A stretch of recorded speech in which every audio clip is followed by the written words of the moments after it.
Assalamualaikum warahmatullahi wabarakatuh. Selamat pagi anak-anak. Hari ini kita akan melanjutkan pembelajaran fisika kita. Ibu akan membahas energi potensial listrik dan potensial listrik ya. Nah, dari pertemuan ini diharapkan kalian dapat mendefinisikan pengertian energi potensial listrik, menjelaskan hubungan antara usaha dengan energi potensial, kemudian menjelaskan pengertian potensial listrik dalam suatu medan listrik ya. Kemudian menjelaskan hubungan antara kuat medan listrik dan potensial listrik pada konduktor keping sejajar dan konduktor bulat. Ya, kita akan mulai dari energi potensial listrik. Ya, nah, energi potensial listrik ini adalah energi yang dimiliki oleh suatu muatan listrik, ya, di dalam suatu medan listrik. Misalkan di sini ada sebuah muatan Q1, ya, yang berpindah ke kedudukan Q2. Jadi di sini ada Q1 berpindah ke kedudukan Q2. Kemudian gaya kolom rata-rata sepanjang daerah Q1 dan Q2 ini adalah F-nya adalah kaki Q aksen per R1 kali R2 ya. Nah, gaya F ini berlawanan dengan perpindahan delta R ya. Jadi ini ada gaya F tapi kita pindahkan ke sana ya.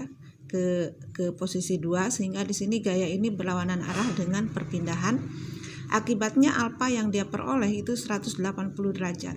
Dan kita tahu bahwa cos 180 derajat itu adalah min 1. Ya, sehingga di sini W sama dengan F delta R kali cos alfa.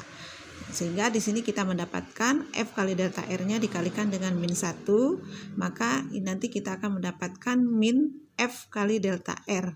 F di sini ini adalah K Q aksen per R1 kali R2, kita dapatkan dari sini dikalikan dengan perpindahan posisi R2 min R1 ya. Kemudian kita kalikan ya K Q aksen dalam kurung R2 per R1 kali R2 dikurangi R1 per R1 kali R2. Jadi ini R2 nya bisa kita coret, ini R1 nya kita bisa coret, sehingga kita akan memperoleh min K Q aksen dalam kurung 1 per R1 min 1 per R2. Atau kita balik, negatifnya kita pindahkan ke sini, maka kita akan memperoleh K Q aksen 1 per R2 min R1 min 1 per R1 ya. Nah, di sini usaha yang dilakukan ya, usaha yang dilakukan itu sama dengan pertambahan energi potensial ya muatan Q1, yaitu selisih energi potensial akhir EP2 dengan energi potensial awal EP1.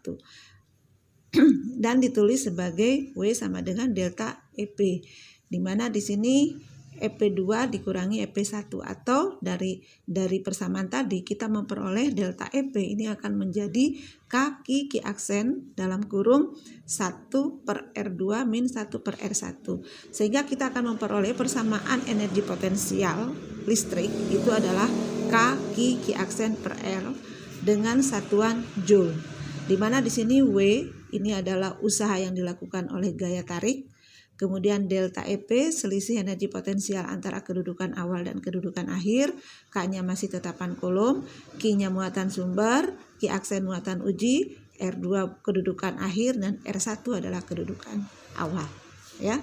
Nah, jika ada suatu muatan dipengaruhi oleh medan listrik dari beberapa muatan itu kan, maka energi potensialnya itu sebanding dengan jumlah skalar aljabar dari energi potensial masing-masing sumber.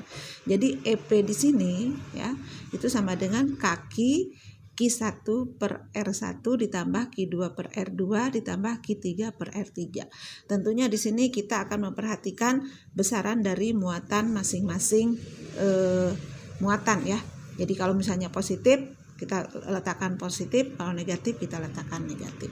Jadi itu sedikit tentang energi potensial ya. Jadi energi potensial persamaannya K Q per R.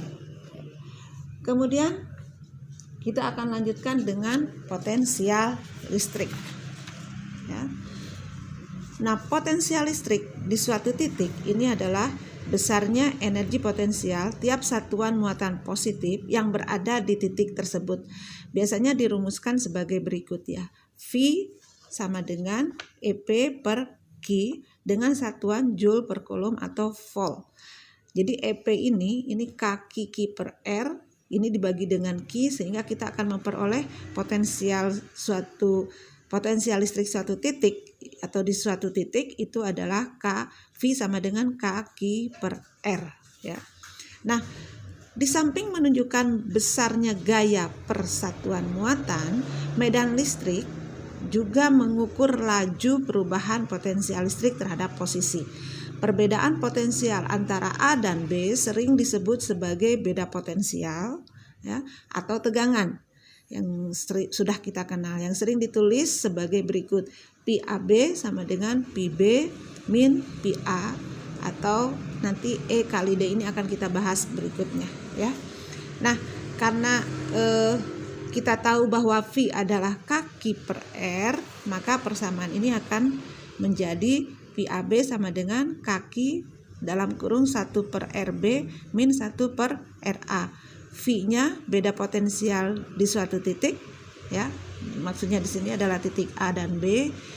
Kemudian satuannya adalah volt, K-nya tetapan Coulomb, Q-nya muatan sumber, RB kedudukan akhir, RA kedudukan awal.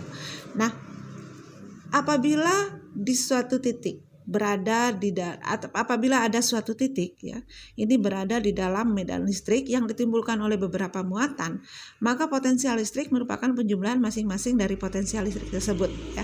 Jadi PP-nya akan sama dengan V1 ditambah V2 ditambah V3. Jadi ini akan sama dengan, karena di sini ada positif negatif, maka di sini Q1-nya adalah negatif.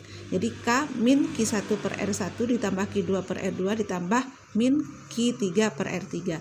Sehingga persamaan ini akan menjadi PP sama dengan K dalam kurung min K1 per R1 plus Q2 per R2 ya, min Q3 per R3. Kita yang harus diperhatikan ini adalah muatan dari masing-masing sumber ya. Jadi yang positif harus tetap diletakkan positif, negatif harus diletakkan negatif. Ya. Nah, bagaimana sekarang tentang hukum kekekalan energi? Karena kita sudah mempelajari energi potensial dan kita juga sudah mengetahui energi kinetik, maka kita akan mempelajari hukum kekekalan energi mekanik di dalam medan elektrostatik ya. Kita tahu energi mekanik itu adalah EP ditambah EK. Dan hukum kekekalan energi mekanik, EP plus EK adalah tetap atau konstan.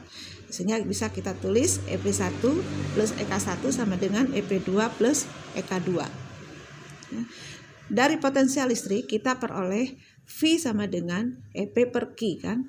Persamaan yang tadi kita peroleh. Sehingga EP ini persamaannya bisa juga kita tulis menjadi Q kali potensial listrik. Jadi untuk EP1 plus EK1 sama dengan EP2 plus EK2 ini bisa kita tulis Q V1 ditambah setengah M P1 kuadrat sama dengan Q V2 ditambah setengah M V2 kuadrat ya. Jadi ini adalah hukum kekekalan energi mekanik dalam elektrostatik. Nah, kita akan lanjutkan dengan potensial listrik pada konduktor dua keping sejajar ya. Nah, besarnya potensial pada dua keping sejajar ini adalah V-nya tinggal E dikalikan D ya. Karena di sini ini ada dua buah keping, di sini keping positif, keping negatif ya. Sementara di sini ada medan ya, medan dan jarak antara A dan B adalah D. Jadi kita mudah saja untuk menentukan potensial dari dua keping sejajar ini adalah V sama dengan E kali D, di mana E-nya adalah medan listrik Newton per Coulomb, D-nya adalah jarak antara dua keping. Sementara untuk konduktor bola ya, untuk konduktor bola di sini apabila ada sebuah bola berongga diberi muatan, maka muatan itu akan tersebar di permukaan bola, ya. Sementara di dalam bola di sini tidak terdapat muatan, sehingga potensial suatu titik di luar bola di sini misalnya titik C, di mana R-nya lebih besar dari R jari-jari, maka potensial di titik C itu adalah K per R kecil ya. Sementara untuk potensial listrik di permukaan dan di dalam bola, artinya yang jaraknya R lebih kecil atau sama dengan R jari-jari gitu ya, maka V-nya adalah K/R besar. Dalam hal ini contohnya adalah VA dan VB ya. Jadi untuk VC adalah K/R kecil, jaraknya dia, sementara untuk VA dan VB itu adalah K/R jari-jari. Nah, untuk pertemuan hari ini Ibu rasa cukup sekian penjelasan Ibu ya. Semoga bisa dipahami. Mungkin nanti kita akan lanjutkan minggu depan dengan kita akan membahas pada kapasitor ya. Jadi terima kasih untuk perhatiannya. Wabillahi taufiq wal hidayah. Wassalamualaikum warahmatullahi wabarakatuh.